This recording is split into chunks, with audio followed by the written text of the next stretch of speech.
Assalamualaikum warahmatullahi wabarakatuh. A'udzubillahi minasyaitonirrajim. Bismillahirrahmanirrahim. Alhamdulillah, innal hamdalillah nahmaduhu wa nasta'inuhu wa nastaghfiruh wa na'udzu billahi min syururi anfusina wa min sayyiati a'malina. May yahdihillahu fala mudhillalah wa may yudlilhu fala hadiyalah. Asyhadu an la ilaha illallah wahdahu la syarikalah wa asyhadu anna Muhammadan abduhu wa rasuluh la nabiyya wa rasula ba'dah. Amma ba'du.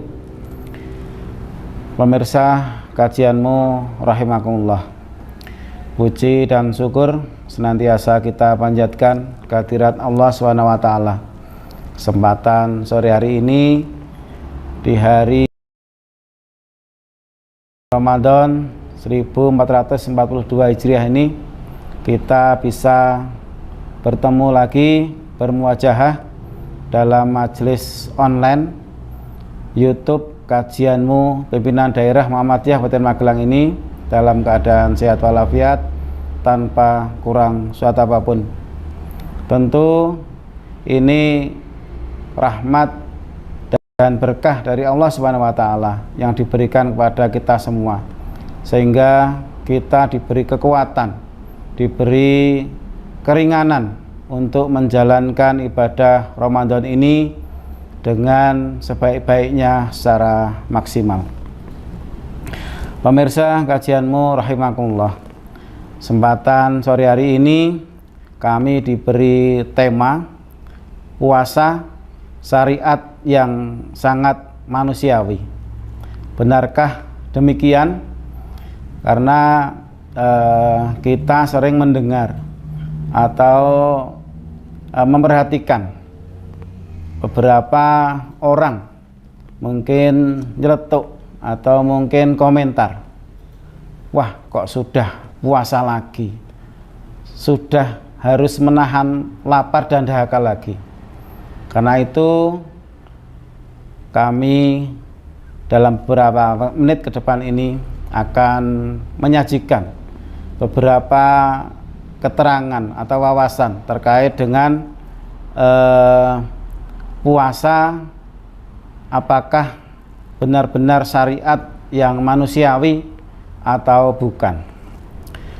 Pemirsa kajianmu rahimakumullah, kalau kita lihat dari KBBI atau Kamus Besar Bahasa Indonesia, manusiawi itu artinya adalah bersifat manusia atau hal-hal yang terkait dengan kemampuan manusia. Sebelum kita menginjak pada materi bahasan kesempatan sore hari ini, mungkin perlu kami sampaikan bahwa kewajiban puasa bagi kita umat Islam sebagaimana yang difirmankan Allah dalam surat Al-Baqarah ayat 183. A'udzubillahi minasyaitonirrajim. Ya ayyuhalladzina amanu kutiba alaikumusyamu kama kutiba alal ladzina min qablikum la'allakum tattaqun. Bahwa kewajiban yang dibebankan atau diberikan kepada umat Muhammad ini juga diberikan kepada umat-umat sebelum Nabi Muhammad. Ada beberapa contoh nabi-nabi yang juga disyariatkan berpuasa, seperti Nabi Adam. Beliau berpuasa 3 hari dalam waktu 1 bulan, ditambah setiap bulan atau tanggal 10 Muharram untuk mensyukuri pertemuan Nabi Adam dengan Hawa. Kemudian Nabi Nuh, beliau berpuasa sepanjang tahun kecuali pada hari raya. Nabi Yusuf, beliau juga berpuasa ketika beliau dipenjara karena kecemburuan dari pimpinan Mesir saat itu.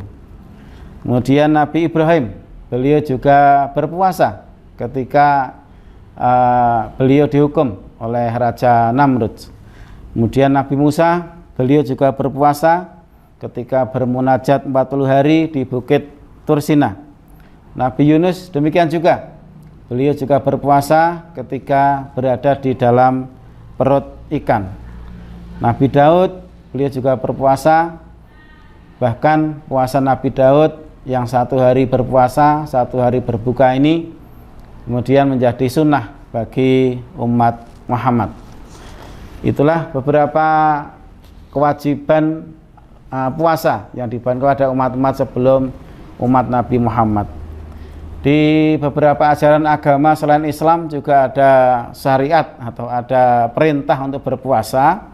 Di antaranya adalah dalam agama Buddha ada kewajiban puasa. Namun puasanya hanya tidak boleh makan, tapi boleh minum. Di ajaran Hindu ketika puasa atau ketika hari raya Nyepi, umat Hindu juga diperintahkan untuk berpuasa, tidak makan, tidak minum sehari penuh. Kemudian di agama Nasrani juga ada ajaran berpuasa, hanya boleh makan 1 kali dalam 1 hari. Kemudian di ajaran Yahudi juga ada perintah untuk berpuasa pada hari besar agama Yahudi. Itulah, tidak hanya kepada manusia, puasa ternyata juga dilakukan oleh hewan dalam rangka hibernasi atau dalam rangka kondisi yang sulit ketika makanan hampir tidak ada atau sulit didapatkan. Di antaranya misalnya hewan yang hidup di gurun seperti onta. Onta ini bisa kuat berpuasa selama 40 hari, tidak makan dan tidak minum.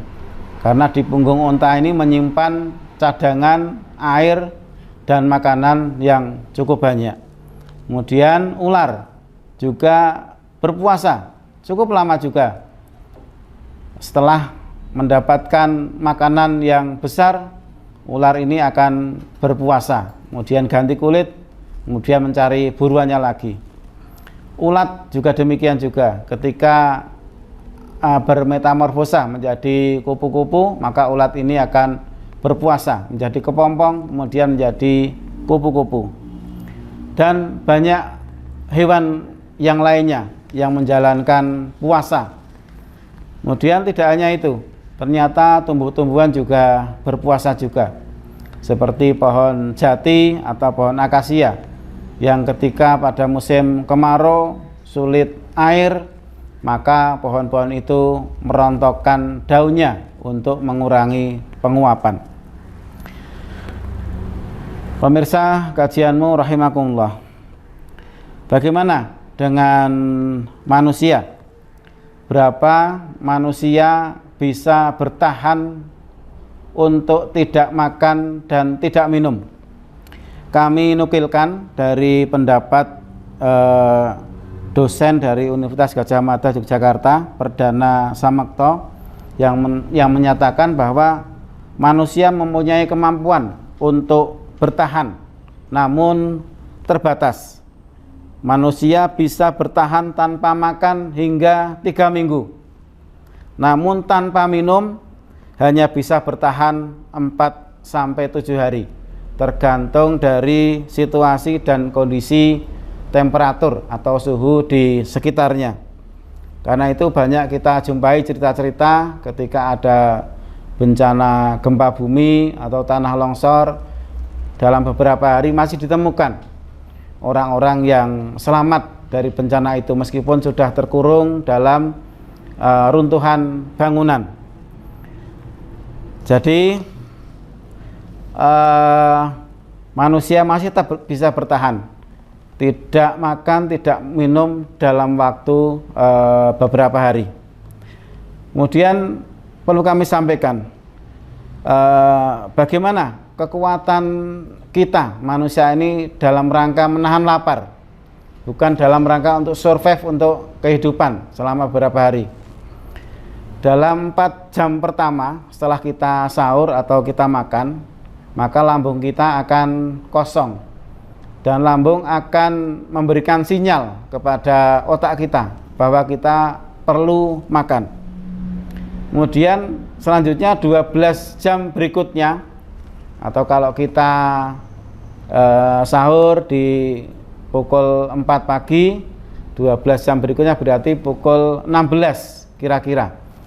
Maka cadangan glikogen dalam tubuh kita akan habis, dan pasti tubuh kita akan mengirimkan sinyal bahwa kita sudah merasa lapar. Nah, berikutnya, jam-jam berikutnya, maka tubuh akan menyerap atau memanfaatkan cadangan lemak yang ada dalam tubuh kita untuk memasok makanan yang dialirkan lewat darah dalam tubuh kita. Jadi dari beberapa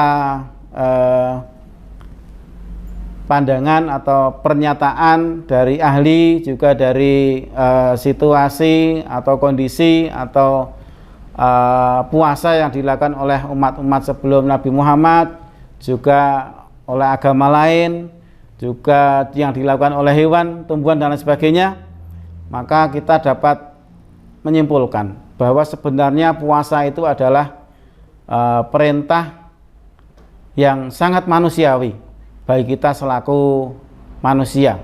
Bahkan sebenarnya puasa itu merupakan kebutuhan bagi kita sekalian, karena ketika kita berpuasa maka kita justru akan mendapatkan manfaat yang luar biasa. Sel-sel yang rusak dalam tubuh kita dengan kita berpuasa, menurut ilmu kesehatan, maka sel-sel itu akan bisa dikeluarkan dan nanti akan digantikan dengan sel-sel baru. Ketika kita tidak berpuasa sama sekali, maka sel-sel yang rusak itu nanti lama-kelamaan akan mengendap dan akan menjadi penyakit bagi tubuh kita. Rasulullah sendiri sudah menyampaikan bahwa sumu tasihu, berpuasalah kamu, maka kamu akan sehat. Sehingga dengan demikian puasa justru akan menyehatkan bagi kita, terutama bagi umat Islam yang saat ini sedang menjalankan ibadah puasa. Pemirsa kajianmu rahimakumullah, meskipun tentu dengan melaksanakan puasa kita akan merasa lapar, akan merasa dahaga, namun apapun atau prinsip dalam ajaran Islam, apapun yang menjadi perintah Allah pasti akan bermanfaat bagi yang melaksanakan perintah itu. Pasti manusia akan kuat menjalankan apapun yang diperintahkan oleh Allah itu. Itu prinsip yang harus kita pegang. Tidak ada cerita atau belum ada cerita orang sakit atau orang meninggal karena puasa. Karena itulah perintah Allah itu pasti akan banyak manfaatnya, banyak hikmah yang bisa kita petik dari ajaran atau perintah puasa ini. Pemirsa kajianmu rahimakumullah, namun tentu saja Allah memerintahkan kita untuk berpuasa bagi orang-orang yang beriman. Ini adalah memang bagi orang-orang yang memang mampu melaksanakan ibadah puasa itu. Bagi yang memang tidak mampu karena kesehatan atau memang faktor usia dan lain sebagainya, Allah tetap memberikan rukhsah atau keringanan bagi kita sekalian, sebagaimana surat Al-Baqarah ayat 184 yang petikannya bahwa orang yang sakit atau dalam perjalanan tetap boleh untuk berbuka. Namun di akhir ayat itu Allah menyampaikan wa antasumu khairul lakum in kuntum ta'lamun, bahwa jika kamu berpuasa itu lebih baik bagi kamu sekalian jika kamu mengetahui.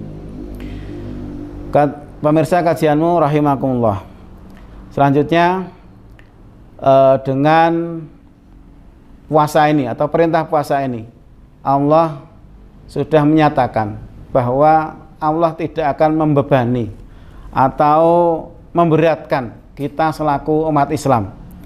Dalam surat Al-Baqarah ayat 185 petikannya, yuridullahu bikumul yusra wala yuridu bikumul usr. Allah menghendaki kemudahan bagi kamu sekalian dan tidak menghendaki kesulitan. Artinya ibadah puasa ini, puasa di bulan Ramadan ini, yang 1 bulan penuh ini, tentu bagi kita umat Islam yang beriman, tentu ini bukan sesuatu yang memberatkan. Justru ini akan memberikan banyak manfaat, memberikan banyak faedah bagi kita yang melaksanakannya. Akan ada kegembiraan bagi orang-orang yang menjalankan ibadah puasa, yaitu ketika nanti kita berbuka dan ketika nanti kita bertemu dengan Allah Subhanahu wa taala. Karena pahala atau ganjaran dari puasa ini tidak terbatas. Allah sendiri yang nanti akan menentukan pahalanya, kelipatan berapa. Ini Allah nanti akan menentukannya atau memberikan pahala bagi orang-orang yang menjalankan ibadah puasa dengan ikhlas dan hanya mengharap ridha Allah Subhanahu wa taala. Pemirsa kajianmu rahimakumullah, saya kira demikian yang dapat kita sampaikan pada kesempatan kajianmu pimpinan daerah Muhammadiyah Kabupaten Magelang pada kesempatan sore hari ini. Intinya apa yang kami sampaikan bahwa perintah puasa sebagaimana dalam surat Al-Baqarah ayat 183 adalah perintah Allah yang sangat manusiawi dan itu sangat bermanfaat bagi kita manusia atau umat Islam yang menjalankan ibadah puasa tersebut, baik dari sisi kesehatan, dari sisi ekonomi, dari sisi sosial budaya, dari sisi politik, dan dari sisi apapun. Semua perintah Allah pasti akan memberikan manfaat bagi yang melaksanakannya. Billahi taufiq wal hidayah. Assalamualaikum warahmatullahi wabarakatuh.